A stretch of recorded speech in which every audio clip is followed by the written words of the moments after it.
राधे राधे दोस्तों, फिर से आपका स्वागत है धार्मिक नॉलेज यूट्यूब चैनल में। आज हम बताने वाले हैं आपको गोविंद देव जी जो जयपुर में एक प्रसिद्ध मंदिर है उसके बारे में। आज मैं आपको एक सच्ची कहानी घटना बताऊंगी, तो आप इसको ध्यान से ज़रूर सुने। भगवान कृष्ण का जो प्रसिद्ध मंदिर है वो जयपुर में है और इस मंदिर की खासियत ये है कि ये बिना शिखर का मंदिर है। यह चंद्र महल के पूर्व में बनाया गया हुआ है। जय निवास बगीचे के मध्यम हाथ में स्थित है। संरक्षण देवी देवता गोविंद देव जी की मूर्ति पहले वृंदावन के मंदिर में स्थापित थी, जिसको सवाई जयसिंह की द्वितीय अपने परिवार के देवता के रूप में यहाँ पुनः स्थापित किया गया था। तो कुछ समय पहले हम गोविंद देव जी मंदिर गए थे, तो यहाँ पे मैंने वीडियो बनाई, तो सोचा आपके साथ इसकी एक सच्ची घटनाएं शेयर करूँ। और काफ़ी बहुत प्रसिद्ध मंदिर है, ये चमत्कारी मंदिर है। तो आइए जानते हैं वो सच्ची घटना क्या है। एक गांव में एक बहुत ही साधारण व्यक्ति रहता था। उसे भगवान पर अटूट विश्वास था। जब कोई उससे हालचाल पूछता था तो वो बोलते थे, ठाकुर जी जाने। उस गांव में एक ठाकुर जी का मंदिर भी था। उनसे उन पर बहुत विश्वास था। उस व्यक्ति के दो पुत्र और एक पुत्री थी। जब पुत्री की शादी हो गई तो वो साधारण व्यक्ति से साहूकार से कुछ कर्ज लिया हुआ था। कुछ समय बाद दोनों पुत्रों ने पिता को बोला, यहाँ लो पैसे और साहूकार को देकर कर्ज से मुक्त हो जाओ। उस व्यक्ति ने जाकर साहूकार को कहा, लीजिए साहूकार जी, आपका मूलधन और ब्याज और मुझे अपने कर्ज से मुक्त कर दीजिए। साहूकार ने एक पेज पर लिखा था कि आपका पूरा कर्ज ब्याज सब सहित सब प्राप्त हो गया, आपका कर्ज से आप मुक्त हो गए। साहूकार ने उस व्यक्ति से पूछा, इस पर क्या लिखा हुआ है? उस व्यक्ति ने कहा, मैं तो अनपढ़ हूँ, मैं कैसे पढ़ सकता हूँ? जो लिखा होगा वो ठाकुर जी जाने। साहूकार समझ गया कि व्यक्ति बहुत सीधा है। उसने उसके मन में लोभ आ गया। साहूकार ने उस व्यक्ति को कहा, अंदर जाकर पानी का गिलास लेकर आओगे? उस व्यक्ति ने कहा, हाँ। इसी बीच में साहूकार ने उसी पर्ची को हटाकर एक पर्ची लिख दिया और उसमें लिखा कि कर्ज अभी बाकी है। अंदर से व्यक्ति आया और पर्ची लेकर चला गया। कुछ दिन बाद साहूकार पैसे मांगने पहुंचा। उस व्यक्ति ने कहा कि ये गलत बात है, मैं आपको पैसे दे दिए हैं। मामला कोर्ट में चला गया। कोर्ट में व्यक्ति को बुलाया गया। व्यक्ति जोर जोर से रोने लगा और बोला कि ठाकुर जी जानते हैं कि मैंने उसको पैसे दे दिए हैं। जज साहब ने पूछा, कोई गवाह है जिसको आप साहूकार को पैसे देते हुए देखा था? उसने कहा, हाँ ठाकुर जी है। ठाकुर जी ने मुझे पैसे देते हुए साहूकार को देखा है। जज साहब ने कहा, ठाकुर जी को बुलाया जाए। पुलिस वालों ने उस गांव में जाकर लोगों से पूछा। ठाकुर जी नाम का कोई व्यक्ति इस गांव में नहीं रहता था, उसे कल कोर्ट में आना पड़ेगा। गांव वालों ने कहा, ठाकुर जी नाम का तो कोई व्यक्ति नहीं है इस गांव में, बस ठाकुर जी का मंदिर है। अब भगवान कोर्ट में कैसे पेश होंगे?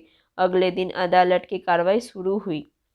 जज साहब ने बगल में खड़ा भक्त से बोला, जोर से बोला लगा, ठाकुर जी को हाजिरी लगाओ।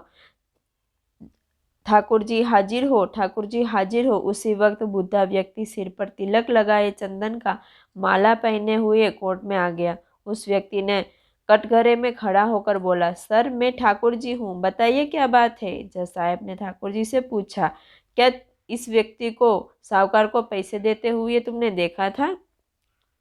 तब ठाकुर जी ने बोला, हाँ जज साहब, मेरे सामने तो इस व्यक्ति ने साहूकार को पैसे पूरे ब्याज समेत दे दिया था। आप साहूकार को यहाँ पर रोकिए और किसी व्यक्ति को साहूकार के घर भेजिए। साहूकार के घर अलमारी में नंबर 3 में एक फाइल रखी है। उस फाइल में 22वें पेज पर वह पर्ची रखी हुई है जिसमें लिखा है कि यह व्यक्ति ने ब्याज समेत पैसे दे दिए हैं।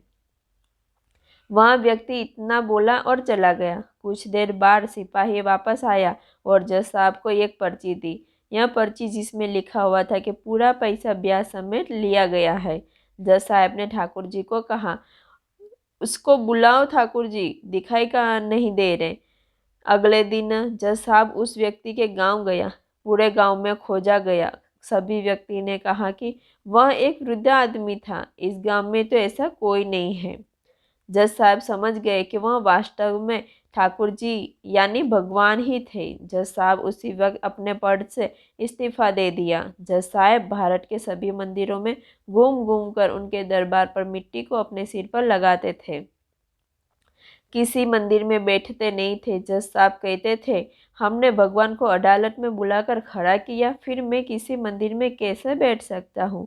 इस तरह जज साहब काफ़ी बदल गए। यह कहानी सच्ची घटना है। यह यदि आपको भगवान पर विश्वास है तो वह जरूर आपको पूरे बुरे वक्त में काम आएंगे। आप भले ही किसी धर्म के हो, आपके धर्म में जो भी देवी देवता है उस पर आप अटूट विश्वास रखें। जैसे आप हिंदू हो, भगवान श्री कृष्ण है, राम है और भी भगवान है। मुस्लिम हो तो मोहम्मद साहब, सिख है तो गुरु नानक देव, ईसाई है तो ईसाई और भी सारे देवी देवताओं अपने धर्म के होते हैं। उन पर विश्वास रखोगे तो आपका काम अवश्य सफल होगा। बस आप एक बार विश्वास करके देखिए, भगवान हमारे मन में, तन में, कण कण में है। तो इस विश्वास को विश्वास की तरह हमेशा बनाए रखें, आपका काम अवश्य होगा। दोस्तों, राजस्थान जयपुर में आप कभी भी गोविंद देव जी के मंदिर आइए और उनके चमत्कारी दर्शन करिए। आप उनसे दर्शन करेंगे तो आपको खुद ही यकीन हो जाएगा कि भगवान पर विश्वास करना, उनके मंदिर जाना कितनी शांति और सच्चाई मिलती है। तो दोस्तों, आपको अगली वीडियो में मैं ऐसी ही सच्ची घटना के साथ और कहानियों के साथ प्रस्तुत होंगी। तब तक आप कमेंट में राधे राधे ज़रूर लिखिए। मेरे चैनल पर नए हो तो चैनल को सब्सक्राइब ज़रूर कर दीजिए। अगर मेरी वीडियो आपके लिए यूज़फुल है तो मेरे चैनल पर एक लाइक ज़रूर कर दीजिए। और वैसे ही वीडियो लेकर मैं आपको फिर मिलूँगी। तब तक के लिए राधे राधे।